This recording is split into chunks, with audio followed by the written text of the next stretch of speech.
Welcome to the Contract CFO Show, your source for bullshit-free, real talk on finance and business. Here's your host, Michael Anthony.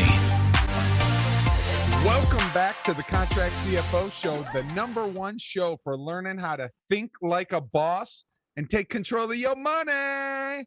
I am your host, Michael Anthony, and I help entrepreneurs discover their true self in order to build their ideal future. Today's show is going to be a really special treat. We're going from Mexico to Tequila to tour buses to really dealing with being discontent and bridging that gap. So I'm super excited to bring on today's guest. He is a wonderful friend of mine and founder of the Agave Social Club, Doug Price. What's going on? What's going on? Thanks for having me. And all the silent audience just goes wild. We'll fix it in post. Yeah. We'll fix it in post. So, Doug, it is a joy and a pleasure to have you back on the show here. And brother, I'm very excited for us to dig in. Very, very excited for us to dig in. So first, though, what I want to do, and for those of you, you're a great one to do this with. For those of you who are regular watchers or listeners, get yourself something to drink, and it doesn't have to be stiff. Although, if you want to get some tequila, now would be the perfect time. Yeah. And we are doing a segment called Cheers to You. What is Cheers to You, Doug? Cheers to You. Tell me.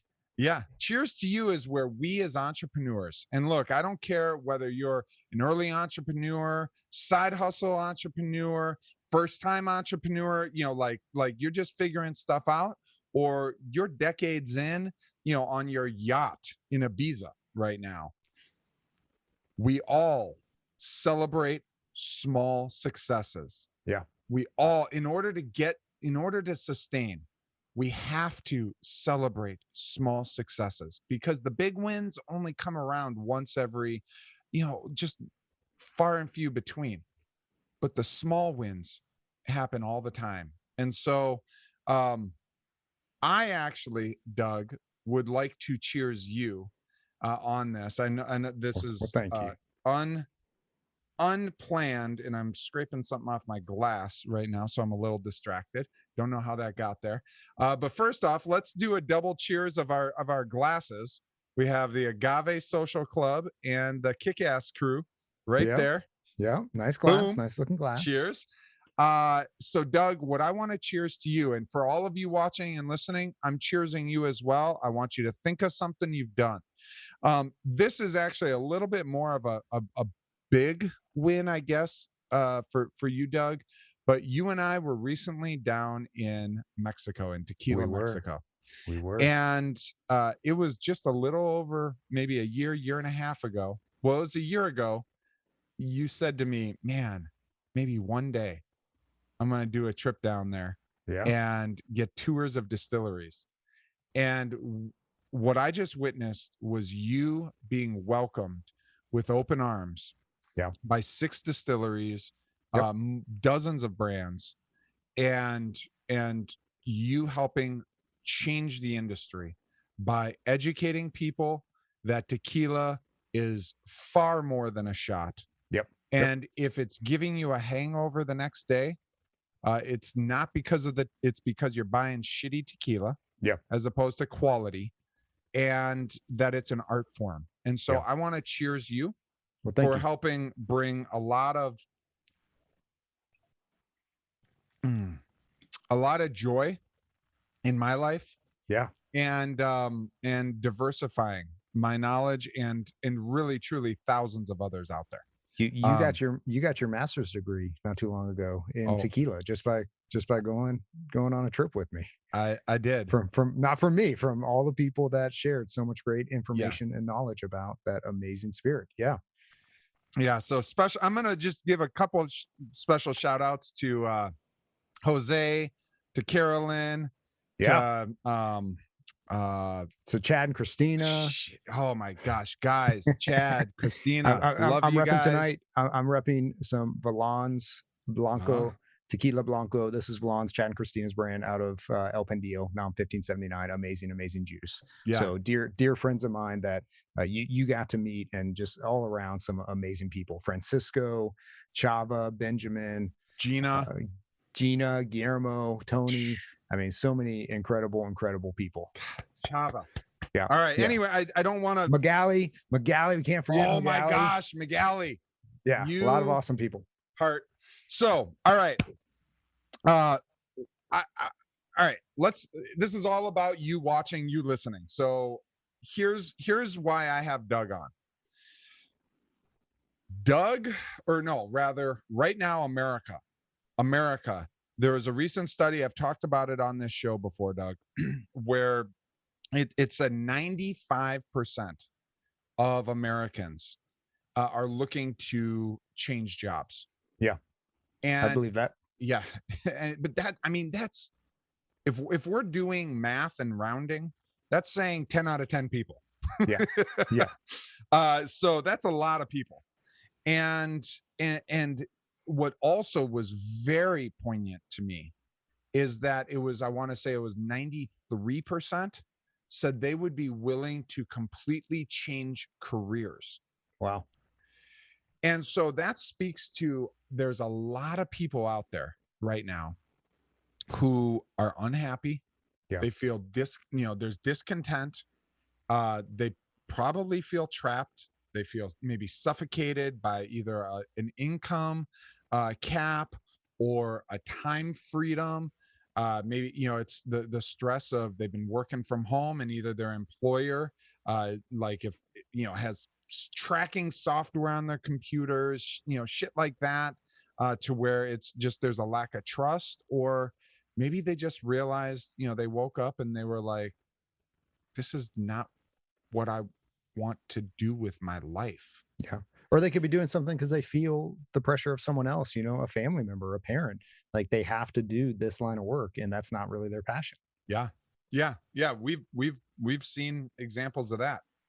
And Doug, guys, for those of you watching, those of you listening, Doug, the Agave Social Club that he has birthed and he is growing.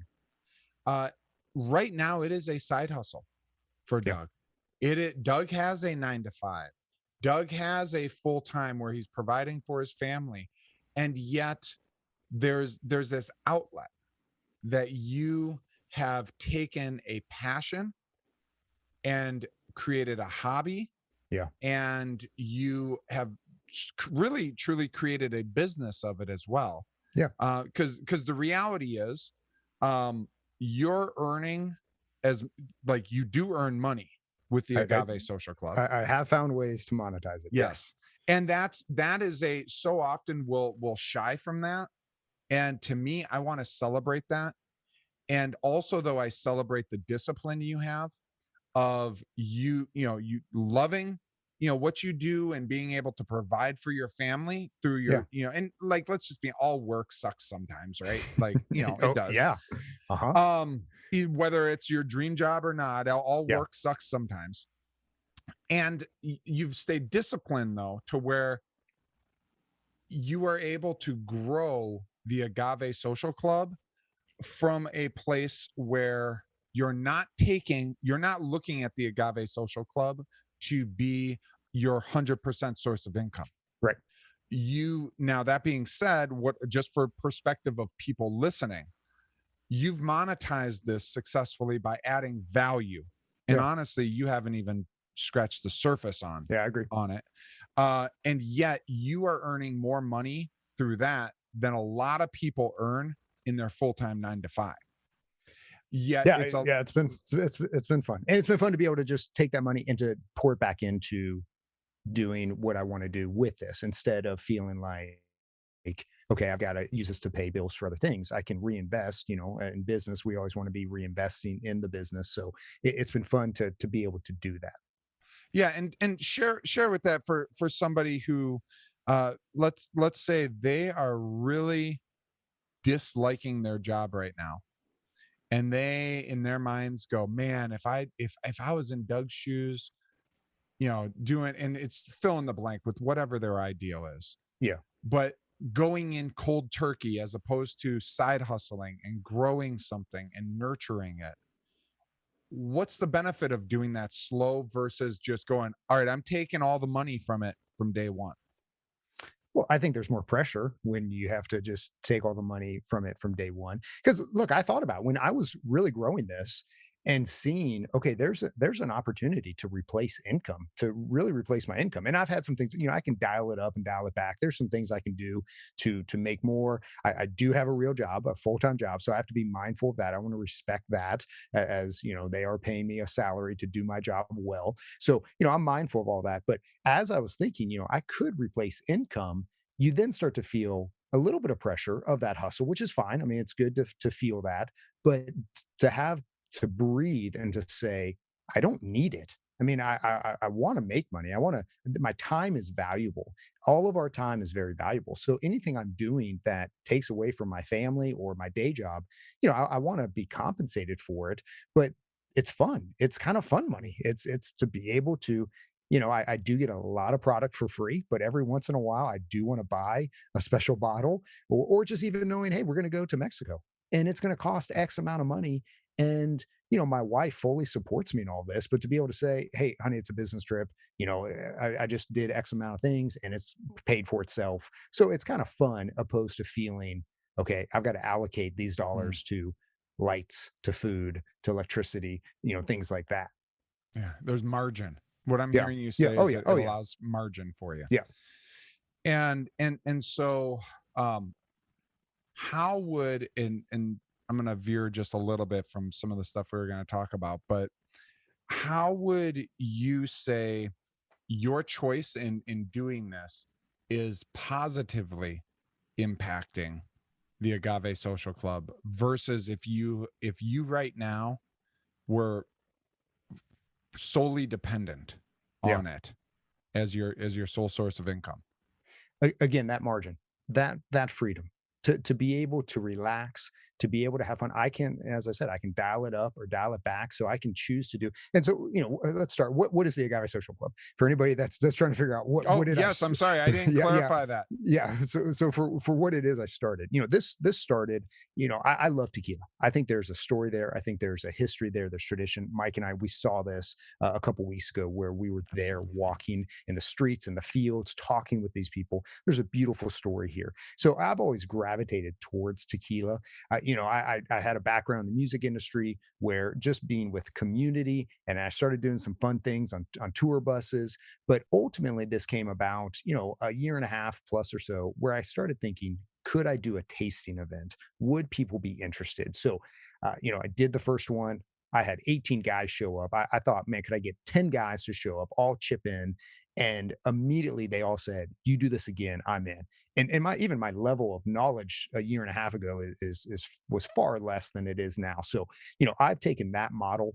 I started a podcast. The podcast is really, the Agave Social Club podcast. That's really where the credibility has come from, because, man, I've been honored to have some of the biggest names. I mean, legitimate Truly. biggest names in the tequila industry on the show, and just building relationships. So I do a ton of tasting events. I'm trying to build community. That's what I started this thing I'm going to say you're for. not trying. You Well, use I that know. word a lot. I know. You are creating community. Yeah, and I always said, tequila was just the widget. Tequila was the thing. COVID hit at the time. We all had a lot of time on our hands, and so the thought was, okay, could I start a podcast? One, would people even want to come on my show? And two, would anybody listen to the show? And the answer is yes. I mean, I'm booked all the way up this year, going into next year. I mean, it's a very niche market for the tequila lovers, but to have the audience that I have and the people that are very interested in these episodes, really, really blown away, and just seen it grow over the past year. I'm about to hit 10,000 downloads, which again is not a lot compared to other people, but it's a lot in a niche market. And I'm proud of that, because I would have been happy with 10 downloads, let alone, 10,000. Yeah. Well, and that speaks to, though, the quality and the care that your passion comes through with it. No, thank you. Your passion comes through with it. And guys, yeah, I did a very bad job at So I don't know what your question was, but edifying. that's what the Agave Yeah. Social Club is. Yeah, at edifying. But let me tell you, go check it out, download them, start with some of the newer ones and work your way back. It truly is. Doug will show how even something that in U.S. culture, most people equate tequila to shots, Yeah. shitty shots with lime and Yeah, salt and yep. hangovers and puking. Yep. And he has uncovered the art and the Yeah, we're gonna true elevate it. essence. Yeah. We're going to elevate it. And then with tasting events, we're going to get, 10, 12. And I've done tasting events for, 50 people. And it's a lot. It's a lot to manage the room. It's a lot Yep. to set up. It's a lot. And you do I love virtual doing them. ones now as well? Yeah. Yeah. And, I mean, look, throughout this process, since starting, I've had more than one brand approach me about being a brand ambassador for them. I mean, that's a real paying job, and so that's something to always consider the right fit. And I've also had one of the number one online retailers reach out to me and say, hey, would you be willing to lead and run all of our virtual tasting events? And I didn't know. I mean, we're on Zoom here. I mean, 2 years ago, I didn't know what Zoom was, and now everybody knows what my 5-year-old knows what Zoom is, and so it works. And I now do a lot of virtual tasting. I have my own tasting boxes that I'll do my own virtual. I'll do ones for this retailer. So it's pretty neat to see things that we think of. I know you're talking to a lot of people that are wanting to just start, and so to think, well, what could this be?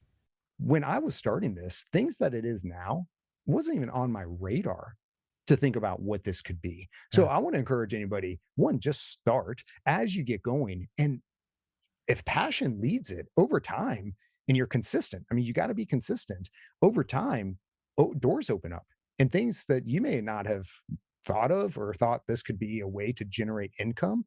It's a pretty fun journey, but it's nothing like I would have thought it would have been when I started this, a year and a half ago, as to what it is now. But I'm very thankful for it. And, this trip was kind of a culmination of just seeing everything over the past year. So, it's been a lot of fun. It's been awesome. And to just be real with people when you say, just start. Like the conversations you and I were having when you were just starting was, hey, do you think I could get guys to pay like $20, or whatever, $10, $20, $25, whatever it was, $50, I don't remember. Yeah. To just cover the cost of the bottles. Yeah. And food, and where that journey has led you is just amazing, to where guys, like now he's doing this by choice, to where he's earning more through his side hustle than the average American earns in their 9 to 5. And he's doing it as choice. But yet it started with, through all of this, if you hear him share, if you hear what Doug's saying, was he was unsure. He was second guessing himself. Yeah. Look, the path of least resistance, the path of least resistance is to do nothing. And when you start something new, it's really easy to get paralyzed in, I don't know what to do. And so I'll just do nothing. And next thing you know, a month has gone by, 4 months have gone by, a year's gone by. And you go, man, remember that idea I had? So I did think about doing a tasting event for, there's a gap. You're in Nashville. I used to live in Nashville. We used to live with me and my wife. And there was a gap, so we were into tequila. I mean, even back then we were into tequila. Well, now maybe we were into prettier bottles that we didn't know really about the juice or anything like that, but we were prettier looking, shittier. They were all about the makeup, but not about the substance. Yeah. And so, I was into it, and then, had a kid, took some time away from, we moved away from Nashville, moved to Florida. And I always had this idea, man, I wonder if I could get something started again to get people together. And it was probably a good year of just thinking on it. Because it's like, well, I'm busy. I've got family. What does this look like? It's going to be a cost there to it. Everything's got a cost. There's always a cost to it. But, I started it and people loved it. And then it was just, let's try this. And with the podcast, sure, there were a lot of times where I was like, okay, I got to figure out how am I going to record this, how I'm going to do this, how I'm going to host it, what's it going to edit with, what's it going to be this. I mean, I was trying to find solutions like, hey, Facebook neighborhood group. Anybody have any microphones that you're not? I mean, I've upgraded my gear now, but back then when I started, it was just do it, and then send it like and see what happens. Yeah, because it was in the middle of COVID, Uh-huh. and your job was like commercial real estate, and Yep. let's just say commercial real estate wasn't Yeah. popping. Nope. All of my clients said pause. Yep. And so that was 100% commission. I still am in that field, but I do work for a corporate group. So I now have a salary, which is nice. But yes, so I didn't have all this money to play with. Yeah. You know, as we're kind of in defense mode, as we're trying to be smart with our finances, because, you know, we just don't know. You know, like the first week of COVID, you're like, this is kind of fun. Like I'm off a week. And then it's like, oh, this is going to last like still like it's for it's Yeah, it's still like, oh lasting. shit. Okay. So you know, we started to have to really play defense with our finances because I didn't know when the next deal was going to hit or come in. And so to tell my wife, like, hey, I've got an idea, I need, you know, hundreds of dollars a month to buy bottles of tequila to do a, but wait, there's people are going to love listening to me talk about tequila. And so I had to get creative to get it going. And thankfully I was able to get creative on the front end and to get, you know, some bottles to me to start the first few episodes. And then one day I reached out to somebody and they said, well, how much does it cost? And I was like, okay, they're expecting a cost. And I think one thing for your listeners, man, so many people will devalue you. Don't be one of them. Mm. And I am a lot of times in one of those people. So it's for me to think nobody's going to pay to be on the show or provide free tequila. Who am I'm not. But if you just keep moving forward, if you just keep doing it and being consistent with it, and there's real passion behind it. Yeah. To me, the show wasn't for me. It wasn't like what could I do or how good could I be on the show? It was how could I elevate my guests and make them and make others go, I want to be on that show. I want to be a part of that community. And you know, I've got a lot to learn, but thankfully that model has worked up until this point. Yeah. Oh, that's so rich with just nuggets of wisdom in there, Doug. I hope you guys, you know, It's the tequila. gals, yeah, it's The all tequila the tequila. Listening and watching are taking notes. So all right, well, first off, guys, if this show in general, he talked about, you know, it costs on our end to produce and of time and energy and all of that. For you, look, you're not paying, it's not behind a paywall. So what I'd appreciate is that both my show, Doug's show, check his out. Yeah. If you like it, if it's adding value, if it's connecting and resonating, would you share it with someone? Don't be selfish. That's the biggest currency that we can have. Follow us on Instagram, follow us on, you know, our YouTube channels. Yeah, And rate it, I'm subscribe, review. yeah, All those things make are comments. massive for us. Yeah. Huge. And I'm dropping the stuff below here for them to find you and myself. And so let's dig in a little bit here, Doug, for kind of the origin story of the Agave Social Club. So you had talked about, okay, I was an orphan. No, that's a different origin story. There, you know, there's this season here where you move to Orlando, you're having a child, and you know, and then you pick it back up. But the years prior, let's go back to what were you doing? I was working in the music industry. Yes. And touring. You were touring a lot, right? I was. Yeah. I started out as a touring musician out of Nashville. Just amazing industry. That industry has been hit hard during COVID. So I've seen a lot of just brothers and sisters that have had to deal with that. And so I started as a touring musician. And then I learned that I could make more money on the business side of things, being behind the stage. And so I started doing a lot of things behind the stage and just, you know, had a blast working for about 12 years in the industry. Yeah. Now when people hear, oh man, you know, he was a touring musician and he was on the road, like just badass. Oh my God, I want that. Break down. Do you? Yeah, break down what that in a real practical manner looks like obviously there's the, nowadays I don't know who the hell, my mind's drawn a blank on all the, the top 10 Billboard board chart artists, but Couldn't tell you.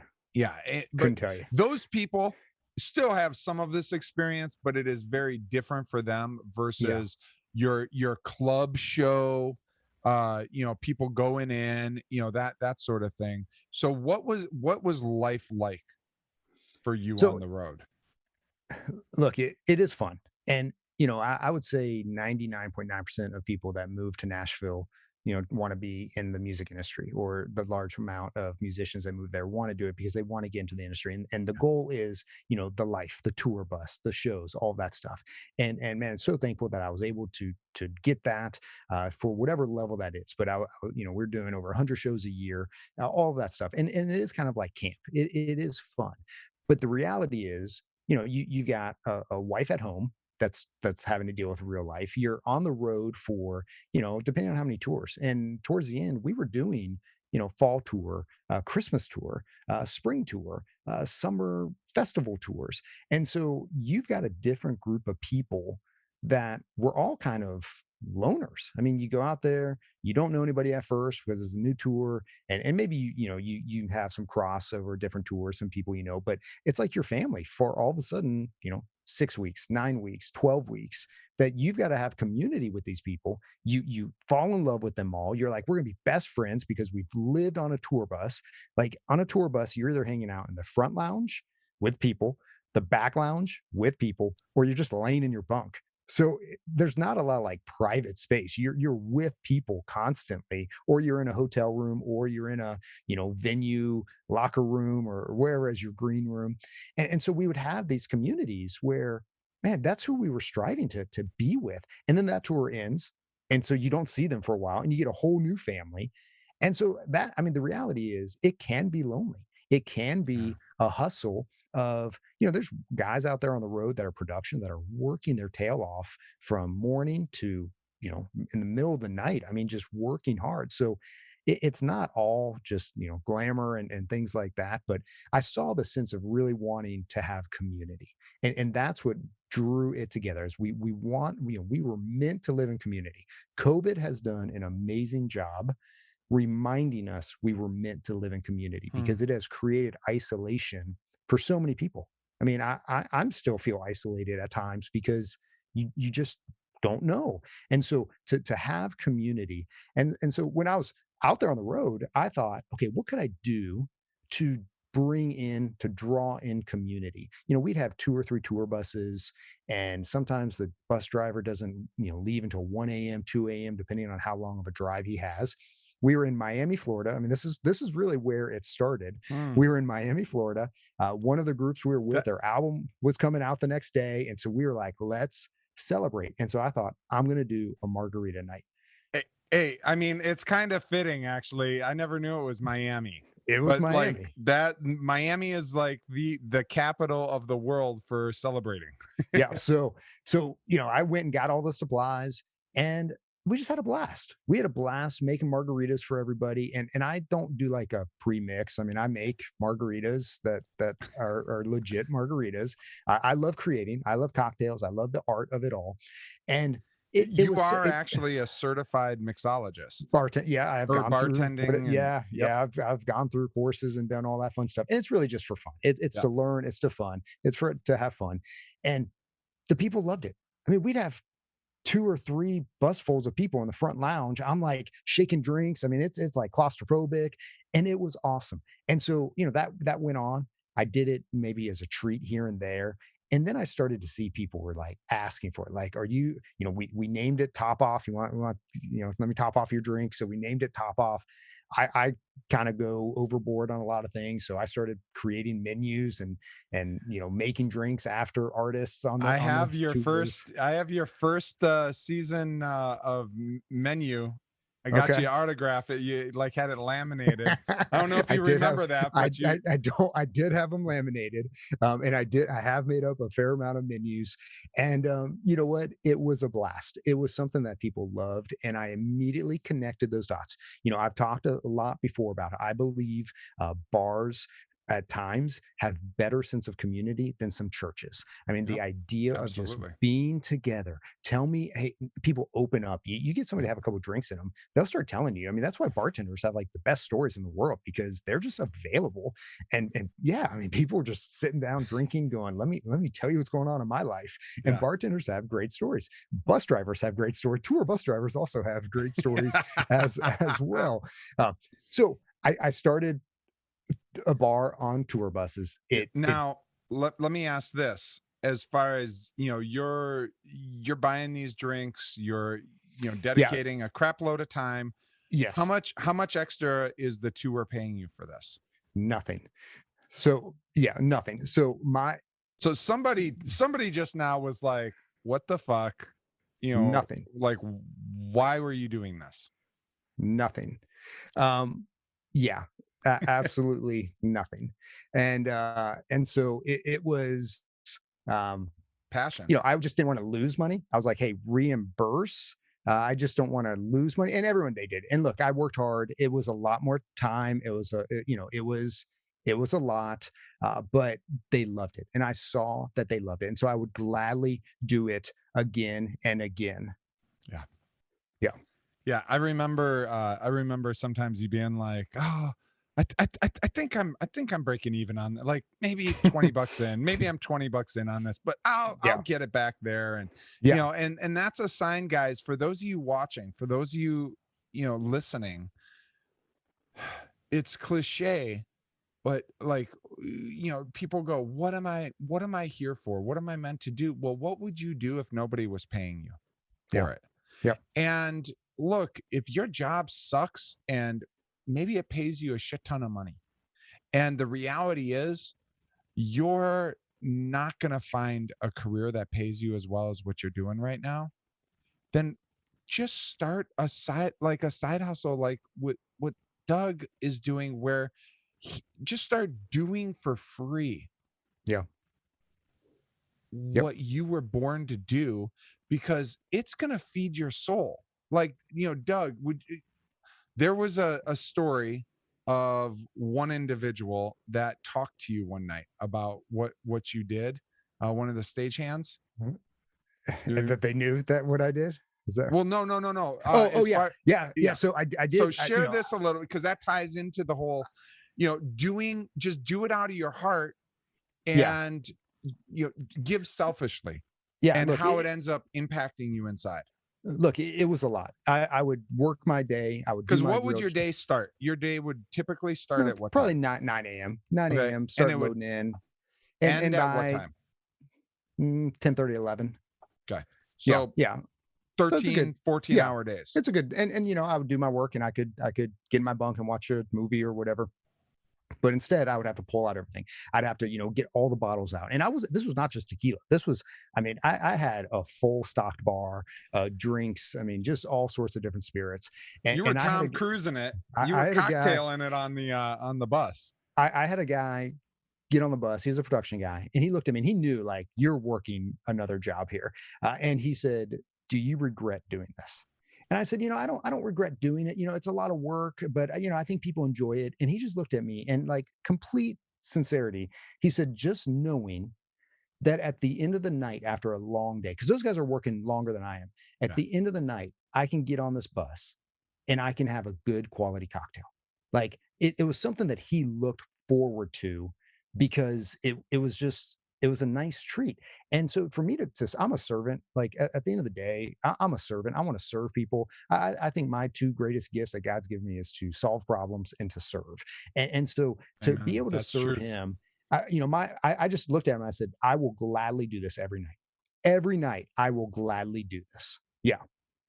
And so then you started doing it I did start doing it. every night. I did. And it was a lot of work, but people loved how it. did you feel inside though? I felt great because it was creating community. it was creating community. People loved it. And if I could, for me to do something so small as to serve them drinks, we had a blast. Nobody was getting crazy. Nobody was getting drunk. It was, to have a nice drink before you go to bed, but they loved it. And so for me to bring that joy, man, I would gladly do it night after night. And, it was a lot of fun. Yeah. And so from that standpoint, I'm just thinking right now of, a lot of people going back to that survey where they're frustrated and, they're frustrated with things and all of that and not sure where to start. For you, Doug, you chose just simply to start where you are. Yeah. Like with what was before you. Yeah. All right, now you need to pause for a quick second. I need to pause for a real quick second. Yep. Hey guys, Michael Anthony here, and I have a question for you. Are you out of work or unhappy with your career? Are you tired of your boss giving you crappy raises? How about not being able to provide the life you want for you or your loved ones? Do you earn great money, but you're just tired of being someone else's bitch? If so, I invite you to visit workwithsymmetry.com/change to learn about the career that forever transformed the trajectory of my life. And it could change yours too. Like I said, this career isn't for everyone. But if you're unhappy where you're at, I encourage you to go to workwithsymmetry.com/change and take control of your life. And we're back. All right. Little behind the scenes, Doug had to go let his wife in who got locked out of the house. Locked out of the house. We love you, Brenda. Hey, guess we should get that key. Guess we should get that keypad working. So, all right. So you're working already 13, 14 hours a day. Yep. And what I want those of you watching and listening to pull from this is life ends up being what we want it to be. Yeah. It's, cliche. It's cliche for a reason. It's also sounds bullshitty, but it's true. When life gives you lemons, are you going to make lemonade? And yes, it is a ton of fun. And I used to be I wasn't touring. I ran a venue. You did live events. Yeah. I ran a venue. Yeah. So it's like when load-in happened, I was there at 6:30 in the morning, 6 in the morning, even to get the venue ready before the tour loaded in, and it would be done at roll out at wheels out at 1 or whatever. Yeah. And that's fun. Yet you also, the people who matter most to you aren't there with you. Yeah. And so you could have, in the midst of all this, you could have focused on realities of, I miss my wife. Realities of, this guy's kind of a douche, or, not that you'd ever say that or think that, but I definitely would, and these personalities, and instead of holding up, as you mentioned earlier, like, oh, I could have just gotten my bunk and watched a movie. I could have just Netflixed, although Netflix wasn't around back then. But, you could have just watched a movie. You could have just become self-absorbed and thought about woe is me. Oh, this stinks here. I miss this person. It's, focusing on the negatives. What you did was you found a solution. I gave people alcohol. That would solve all the world's problems right there. Yes. One or two drinks. And so, you looked for, rather than how can I just survive this, you said, how can I thrive in this? Yeah.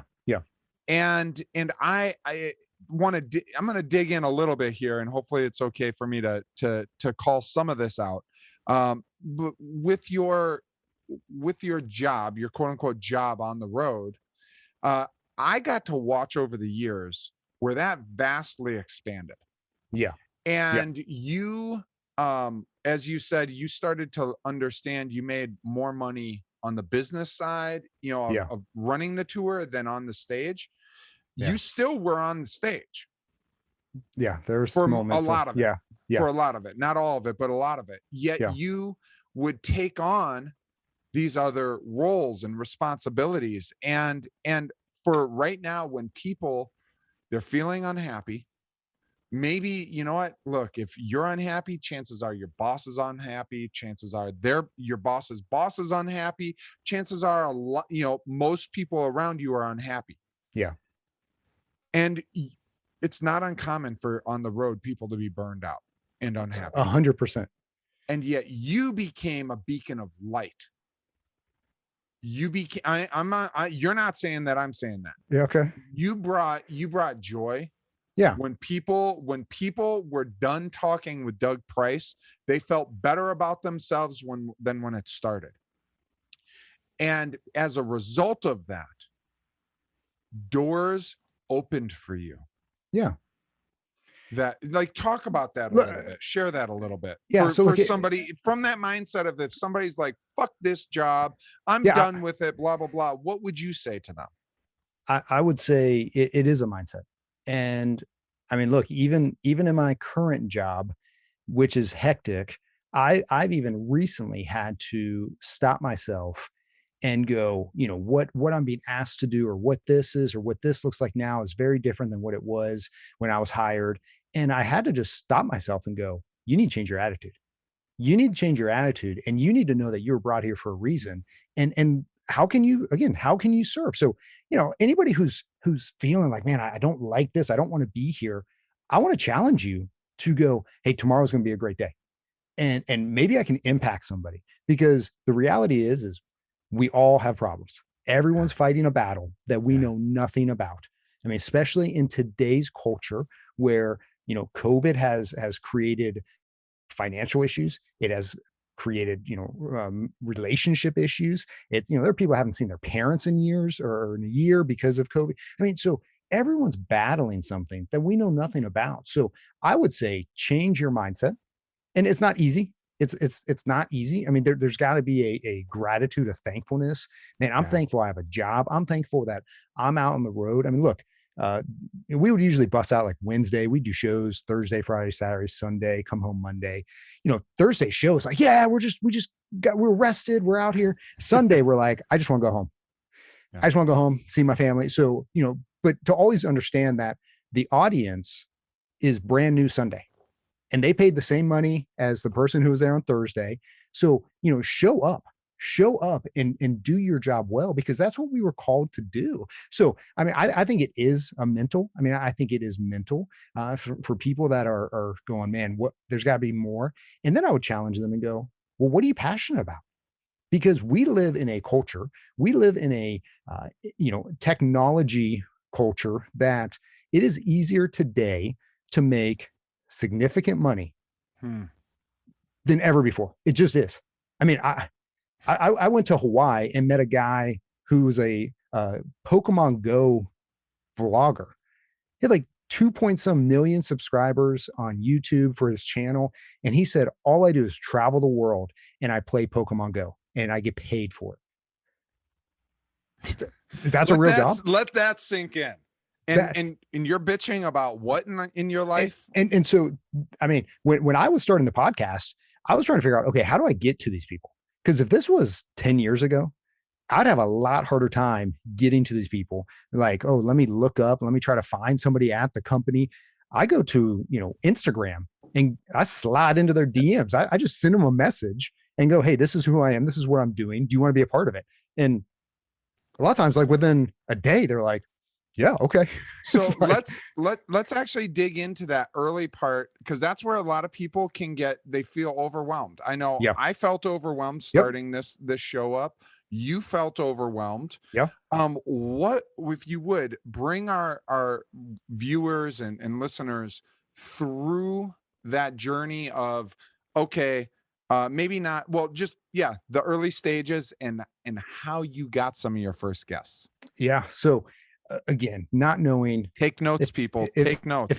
If people would want to be on the show. So I thought, I did find a brand. So my first guest, Laurent Abraham, forever grateful that he said yes. Padre Azul, beautiful bottle. Day of the Dead, looking at for wrestling here. I mean, they're just going for the culture here, luchador. And I found him. I saw he was a brand ambassador. He was like global brand ambassador, and I had access to him. I just was able to get access to him just because of Instagram. Pretty much everybody has an Instagram account. Reach out to people. They a lot of times will reach back. And a lot of times they have like a social media person that's monitoring it. And so they're like, yeah, of course we want the publicity. So I reached out to him and I just said, look, this is what I'm doing. I'm starting a tequila podcast. Wanted to see if you would be interested in being on the show. At that time, I did not feel that I could say, you need to send me all 3 bottles, Blanco, Reposado, and Yeho, and give them to me for the show. I thought he'd be like, it's COVID. He just wants to drink. He's trying to find some free tequila. But I mean, like that bottle, it's like $90. I mean, to get the whole lineup is like $250. And so I knew, okay, I'm not going to be able to go to my wife and be like, honey, funny story. I need $250 to do my first podcast. I'm not making money on this podcast, but it's actually costing me hundreds of dollars every episode I do. That's a phenomenal business plan. Yes. So it's not sustainable. So even that was a problem. I had to solve that problem. I believe there are more solutions than there are problems. And maybe the solution is like, say that again. There are more solutions than there are problems. Everybody walks around thinking that they have a problem.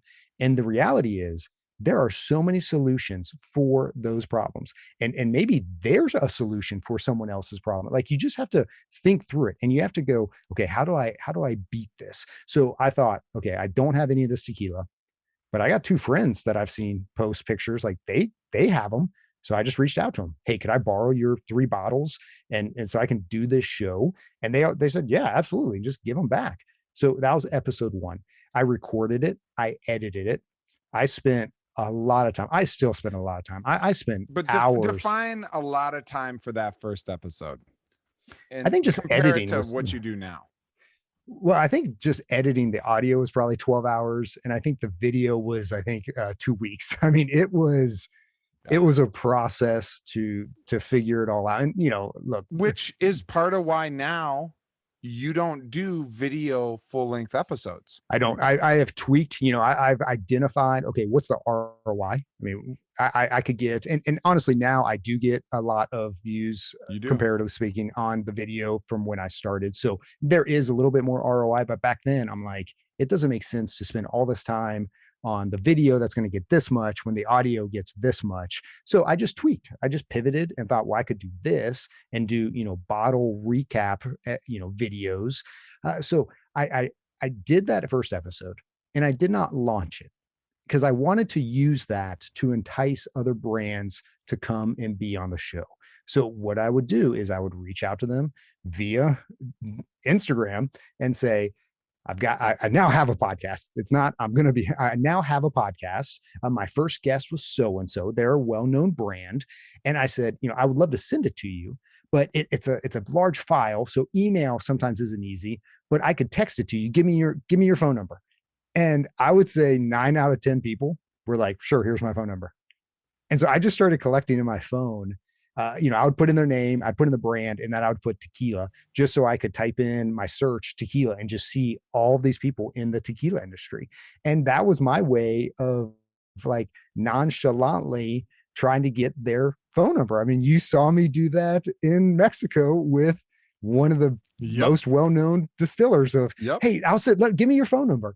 And people just were like, okay. Yeah. And people were like, oh, okay. So I started collecting phone numbers and then I would send them that episode. Again, it wasn't live, but people would hear it and it was good quality. It is good quality. I mean, I do put a lot into this. And so that's where people just started going, yeah, I'd like to be on your podcast. So then I get to episode 2. I still have not had that conversation with my wife that I need hundreds of dollars every episode, but I started doing, I'm a creative. So art, cooking, music, any of these things, woodworking. So I started doing some pallet, I had neighbors that were like throwing away pallets and, I had time like COVID, like this was March when COVID hit April, it's like I had time. So I started doing the pinnacle of the lockdowns. Yes. And so I started doing some agave, I would take masking tapes and I'm sure there's a stencil for it that I could have done it much faster, but I was like mapping out everything and doing these these agave symbols on wood pallet. I'd stain it and heat it, burn it. And I had a buddy say, man, that's amazing. Can you make me one? And I was like, yes. And so I added up how much the next episode bottles would be. And I said, that's the amount it would cost for me to make you one. And he was like, done. So in a way, I was like, how am I going to come up with a few $100 to buy these bottles? And I just did something, I did something that just took time. It didn't cost me anything. It just took some time. And then I had episode 2. And by episode 3, I had brands sending me product. And I've never had an issue. We were in Mexico and I'm meeting brands that I'm going, hey, I'd love to feature them. And they're going, hey, take the bottle. Like, we understand there's a cost for them to be on the show. It's marketing for them. They're going to get a good minimal audience. Yeah. Very minimal. I mean, it's product. Like, yeah, absolutely. Yeah. Come on. So just trying to find ways, just trying to find ways for anybody that feels stuck, man, just keep moving forward, keep finding ways. You will hit a barrier. And you just have to get over it. And then you're going to hit another barrier and you're going to get better at getting over that second barrier. And you just have to keep, finding Dory, just keep swimming, Finding Nemo. It's one of those Finding fish Nemo, movies. but it was Dory. Just keep swimming. And that's what we have to do. We have to just keep moving forward. And over time, it grows into something. It really does. Yeah, absolutely. And also along those lines, I'd love for you to maybe I'll just fill in the blank here, but somebody listening, because I feel like sometimes I have the mind of the skeptic, and somebody listening is like, well, man, I wish I had friends like Doug did. Yeah. Where he isn't that convenient. Yeah. That his friends had these tequila bottles, or that his friend wanted to, buy, a thing. Well, the reality is, Doug, at least I know one of these came as the result of that first tasting you did. Yeah. To where he's a friend now, but he wasn't necessarily a friend. I don't think, wasn't a friend before the tastings. From that standpoint, maybe a little bit. Yeah. I mean, I knew, but okay. Yeah, but they were after that tasting, but not in they that were vein. in. Yeah. They were in. Yeah, they bought in, and there were people that I knew I could go to because they were saying, "What you just did tonight." I mean, we did the first tasting, and we took a break. You came out, you helped, you worked. It was great. You were serving food, and we would drink some, and then take a break, get some food. We want to be responsible. We want to get food, and we want to make sure people are drinking water. And the first break that we had, I had multiple guys come up to me and say, "If you ever do this again, I'm in. This has been amazing."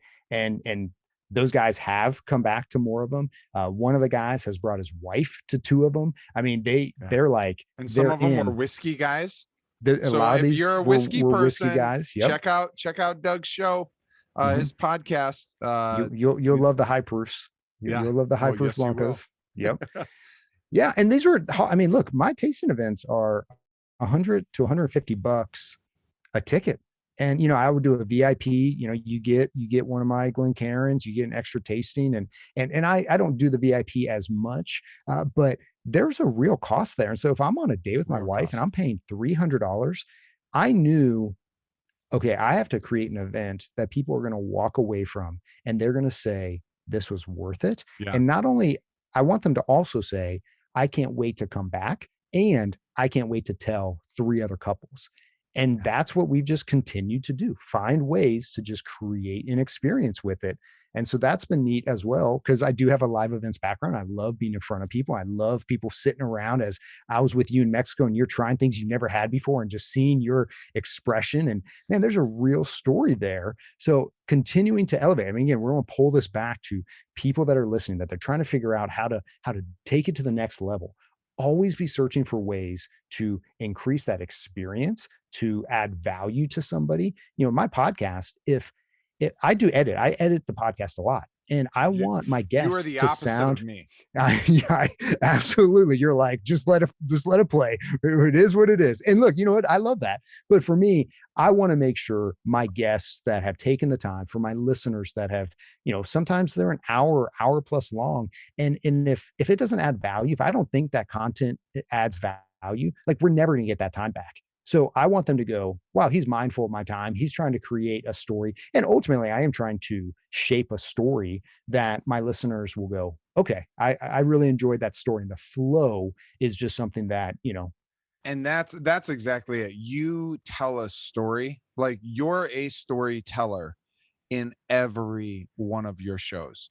I think I just overthink things. I think I just you think overanalyze. Let me a tell lot you, of things. you I think do. I just, But guys, this is again an instance of where something that you know you could be like, oh, I'd be really great at this, except fill in the blank. Well, Yeah. Doug could have used his overthinking as a reason why not to. Yeah. Instead, he's leveraged it as a strength to build a brand. Yeah. For me, with this show, I know my own strengths.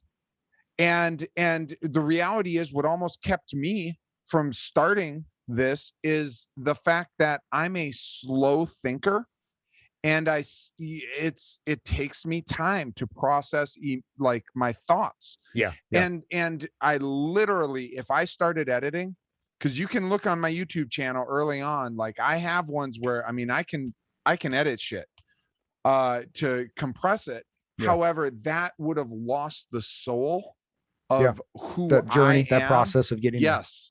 And so it actually took humility for me to relinquish the control on mine. And so I've never thought of it in this way, but you and I haven't relinquished that control. well, but no, the truth is though, for you, for the purpose of your brand, your quote unquote weakness of holding on to that is actually one of your greatest strengths. And you leaning into that, which hasn't been easy, because you got a full-time job, you have a I don't mean it as, but full-time wife, you're a full-time husband, you're a full-time dad, you got a full-time job, oh, and by the way, you got a full-time side hustle. Passion. And I have, I do these tasting events virtually, and when life gets crazy, I start to have some panic attacks of like, am I supposed to be doing a tasting event? Like, do I have a virtual tasting event planned tonight? And I just, because when your mind gets going, so you do have to stay on top of it, as that side hustle. But even more so, as you're talking about the weakness and all that, I think when I started the show, I thought, would people be interested in me? I like to think I like to think I have a decent personality. And the thought was, could I have a show where people would say, hey, he'd be fun to have a drink with or to sit around with and talk life with? And so, I thought, okay, could I add some humor? Could I, and I get into episode 1 and I quickly find out that my guest doesn't know me. Like he doesn't know me. And so he doesn't know how I'm supposed to be. And my audience doesn't know me. And I saw when I was editing it, like, don't try it to be about you. Why don't you try it to be about your guest in the brand? And so I really pivoted, and it took me having to like come outside of myself to look at that and to go, this is not about you. There's so many people out there that are saying, I want this to be about me. And when I said earlier that I believe I'm a servant, I want to challenge all of your listeners that want, this next thing. I want this to be my thing. No, help someone else. There is so much power when you can help somebody and you want nothing in return. 100%. When I was out on the road, I would always underdog it. When you come out off that tour bus and you think you're the stuff, people want to knock you to the bottom. But if you come at them like, I need your help, people want to help you. Everybody loves an underdog story. They want to see you win. They want to be a part of that story. So I started changing my perspective of how can I frame it? So I do a ton of research. I mean, I love it when a guest says, man, you did your homework. You did your research. You've come prepared, because I really do, because it matters to me. I want them to know I'm for them. And it's like I'm talking a lot here on your show because it's your show, but on my show, I talk very little. I want my guests, I set them up with a question and I want them to tell me their story. And I want them afterwards to go, wow, it actually sounded really good. I didn't know I spoke without ever saying the word. And I'm like, well, I edited out like 400 ums, but I mean, it's just all those things that I want them to walk away going, I'm glad I did that. And for the listeners to say, wow, that was a fun episode, or I learned something. So it just took me to have to kind of pivot and go, it's not about you. And I think a lot of times in work, in our jobs, in our marriages, all these things, we think it's about us. And it's not. What if I took that same thought process and applied it to my marriage? I want my wife to always feel like, man, she's the best. This is like, those are things we start doing because it's not about us. And there's a big difference that you see when, if I'm trying to be the funny guy, or I'm trying to be the guy who's the star of the show, and my guests kind of go, man, he just dominated that whole thing. No, I want them to feel like they're the star of the show. And so it took me a little bit to dial that in, but I feel like I have. There's always so much to learn. But man, I want to challenge your listeners. Serve and help somebody out, because doors will open. They really will. It may not be in your timing, but they will open up. All right, that's another powerful thing, which I don't know if we have time to go into that, but our timing versus I believe in God's timing, or life's timing, the universe, whatever. There are two different timing scales. And I'd encourage, okay, what would you say to someone who feels frustrated that things haven't happened yet? It's tough. It's tough because I've been there. I've been there wanting to make something happen. But I would say, keep going. Keep going. Take those time. I've done things that I'm going, why am I doing this? And then 3 years later, I have an application for the thing that I was, out there with the axe, just sharpening that, or, all those things that I'm going, okay, I can't see around the corners, but there's stuff around the corners, that things that we were doing where we thought it was a waste of time, or we thought, why am I in this job? Or why am I doing this? And then a year later, 6 months later, 5 years later, 10 years later, you go, okay, I would not be doing what I'm doing today if it wasn't for what I was doing back then. So I would say, keep going and don't lose heart. I know it can get frustrating, and everybody has to have a time where they can go, man, this sucks. It's okay to say this sucks, but then look for those solutions and just keep going. Now, what would you say? Honestly, I'd say something very similar, from the standpoint of cultivating a heart of gratitude. Yeah. Because I am a firm believer that we create our realities, and not in some woo-woo sense, just in what we look for, we find. Yeah. And so there have been some of the darkest parts of my life from a career standpoint, that from my vantage point today, I look back on, and just what you were saying on that season, I might have felt in that season it was a failure, yet I learned things, and there were things that today I wouldn't be who I am today if I hadn't gone through those things back then. Yeah. And so, if you're feeling frustrated, it's much like one of my mentors said years ago to me, like, I will not fail. And I'm like, you won't fail? And he's like, no, I'm not going to fail. He goes, the only difference, you may see me going, you're failing. He goes, but that's only because you only see to here, whereas I'm seeing further out, and I know ultimately I win. Yeah. And so just expand your vision to see further, to give yourself, and in order to see further, you got to believe in yourself more. Yeah. Yeah. And, the more you believe, the further you go. I agree. And continue to, to think it, to dream it, to go, man, what is it?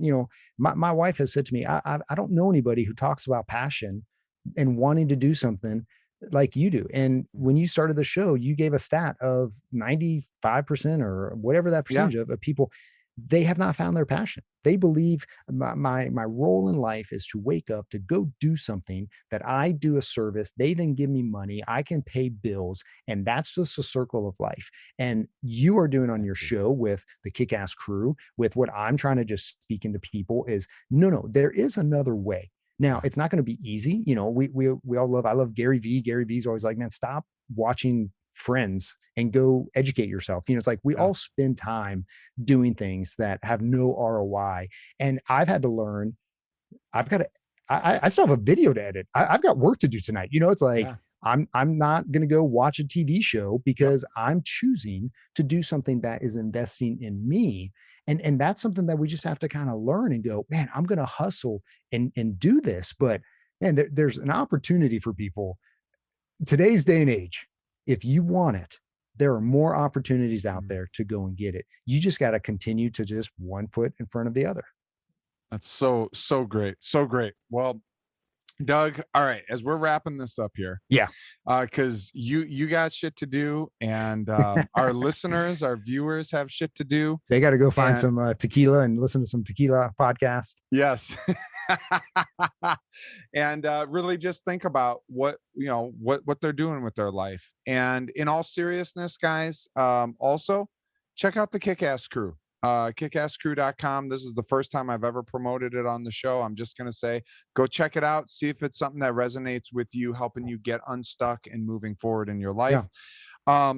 But we were a couple weeks ago, we were in Tequila, Mexico, Guadalajara, Mexico, the Highlands, Jalisco, the Lowlands. Yeah, Jalisco. What were some of the highlights for you there? Because this is kind of like your Mecca pilgrimage, and I was the guy who was like hashtag along for the ride. And it was beautiful. So it was a lot. It was a lot to take in. Highlights were really the people, and just seeing, I've spent a year and a half talking to these people from afar. And, my favorite part of the show is when I interview somebody and we finish the show, a lot of times I'm still on a video call with them for sometimes an hour. I mean, the couple here, Chad and Christina, when they did their first episode, afterwards, we just hung out for like an hour and a half and just talk life. So I've spent time just getting to know these people from afar, but to be with them and to see their world. I mean, they really opened up a door to allow us to come into their distilleries. Like, they're busy people. Tequila, it takes a lot to make tequila. It's hard work. I mean, when you go to the fields, when it talks about the field to what's in the glass, I mean, there are tequilas that you and I have had a 21-year extra añejo. Yeah. So those agaves were planted for anywhere from 6 to 10 years. So that could be a 30-year journey from the field to the glass. Now, that's rare. I mean, 21 year, but it's easy to have a 10-year journey, a 7-year journey from field to the glass. And so for them to invite us into that world and just be a part of it. So, I mean, that was a highlight. The smells, getting to really, I had a guest on who has a tequila, Wild Common, amazing brand. We went to their distillery at Cascaween, and his name's Andy Barden, and he's a really well-known photographer for National Geographic. And he said, in photography, there's a saying, show me, don't tell me. And I think now we were there. We got to smell. We got to walk the fields. I mean, your shoes are still dirty. I left my shoes there. Your shoes are still dirty. That red clay. I mean, we now get to show them and not just tell them. So just being able to go into that world. And, the last night I just randomly reached out to some pretty heavy hitters in the industry and said, hey, I'm having a dinner, would love for you to come out. And every single person came out. And, for them to, I mean, I even had somebody there say, hey, not everybody gets to have a seat at this table, and they were joking. They weren't, full of themselves. But for us to be included in that, that was awesome to see you. Honor. To see you experience this for the first time in terms of these tequilas, and for both of us to experience this together was a lot of fun. So, I mean, all of that, I mean, it was like overload. Like, I was like, I wanted to document everything. I wanted to film everything. And I had to just say stop and just, be in the moment, enjoy this. I don't know when I'm going to be there next, but I do feel like there's a connection there to that land, to those cobblestone, those streets. We saw, guys on horses. We're like trying not to take pictures of them, but we're taking pictures of them. And I may or may not have already posted one of those on yeah, Instagram. I think I saw it. So, it's very different. A lot of people think Mexico, it's, unsafe or this. And, sure, there are parts that are unsafe. There are parts here in Florida. There are parts in Nashville. There are parts anywhere that are go to Chicago or LA. So to go and to see the people and how much that they were just so glad that we came, and we want to take their story and bring it back and to share it. That means a lot, because a lot of those guys are second, third, fourth, fifth generation.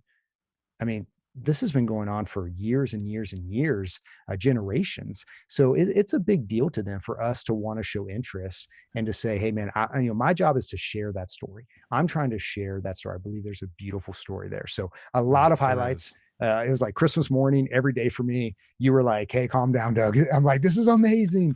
But we were there with industry people that lived there. And I think it was fun for them to see it through our eyes, because it kind of gave them a new renewed life to go, man, I used to be like that. I mean, I live 20 minutes from Disney World. I don't get excited to go to Disney World, but when I'm with somebody who is very excited to go to Disney World, I go, okay, this is pretty awesome. So a lot of highlights. What was some of your highlights? So surprisingly, the biggest, I don't know if I'd call it a highlight, but my largest takeaway is, and for those of you watching, just look at the behind Doug right there, those bottles, and just see the clearness, yeah, you can, but this is it's a clear beverage that sadly is shit on from a branding standpoint. Yeah. And here's my Aldez, about to, it's a great brand. Kill that bottle. And, to me, it was like, okay, this is something that, you drink. Sadly, a lot of people, they just shoot it because it's shitty, and, they just, they're looking for a chaser. Yeah. And my takeaway is, I do not view tequila any differently now than I do seeing corn in the store, or a tomato, or a cucumber. It is agriculture. Yeah. And it is heavy labor intensive. Now, some of the big brands that put out the shit, they shortcut some of those things. So like the tequilas you were talking about, where it's 10 years or even 7 or 8 years, that doesn't exist. Yeah. In every industry, there's mass produced. There are. Yeah. Look, you're not talking shit about them. I am. This is my takeaway. Well, and and I used to, but the reality, and we saw it. I mean, some of these massive distilleries, they're employing a lot of people, and they've put a lot of money into the community. So I kind of, but I'm going to say, if they did it with more integrity, they could put more money into the community. They really could. Yeah. And that's where you come in play of educating people. That said, though, I mean, guys, like the freaking agave tequila comes from this agave plant, which looks like not eucalyptus, aloe, like an aloe plant that has this center. You should start a tequila podcast. Go ahead. No. Go on. That has this center in it that looks like a freaking pineapple, only it's like 60, 70 pounds. Well, it's by hand dug out of the ground, with tools, lifted, thrown in trucks. These trucks are hauled, unloaded. People with axes are cutting this shit in half, hauling them in wheelbarrows into ovens or pressure cookers. Then from there, manually throwing them onto conveyor belts. It's a lot. It's manual labor. It is so manual labor intensive. Yeah. It's crazy. And so to me, when I look now at bottles and I used to be like, oh my God, it's an extra $1 for this, or, don't get me wrong, there's places that charge extra for shit. Because they have a brand. But, what, an extra 10, 20 bucks for this bottle? Okay. All day, every day. Why? Yeah. People are being paid with a wage, and the care and the craft putting into it. They're not trashing the ecosystem. That's my takeaway. My takeaway. Well, you saw it. I mean, you saw it more than just go on a shelf, grab it, take a drink.